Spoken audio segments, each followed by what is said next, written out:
Good morning সবাইকে। আজ অনেক দিন পর আজকে একটু ভোর ভোর ঘুমটা ভাঙলো। আর ঘুম থেকে ওঠার পরই চলে এসেছিলাম ছাদে। এসে বাইরের একটু প্রকৃতিটা দেখছিলাম, বেশ ভালোই লাগছিল।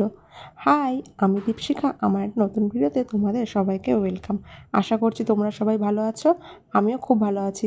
তারপরে দেখো, মা দেখছি বাইরের কাজ করছিল, আর মার আজকে উঠতে একটু দেরি হয়ে গেছিলো, সেই কারণে মা বললো যা মাশরুমটা রাখা আছে ওটা একটু ছাড়াগা, তাহলে আমার একটু হেল্প হয়ে যায়। সে মতন আমি চলে আসলাম রান্নাঘরে, আর রান্নাঘরে এসে মাশরুমটা ছাড়াচ্ছিলাম।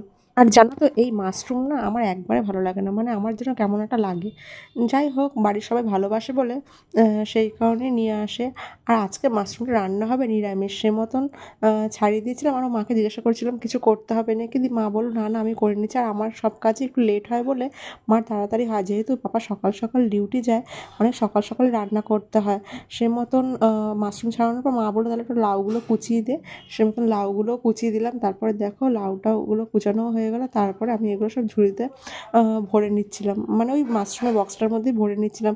আর এদিকে দেখো, মা রান্না টান্না সব হয়ে গেছে, আর এদিকে পাপাও রেডি হয়ে নিয়েছে ডিউটি যাবে বলে। ও হ্যাঁ, আমি তো তোমাদেরকে বলতেই ভুলে গেছি, আমিও আজকে একটু বেরোবো, সেই কারণে আমিও রেডি হয়ে নিলাম।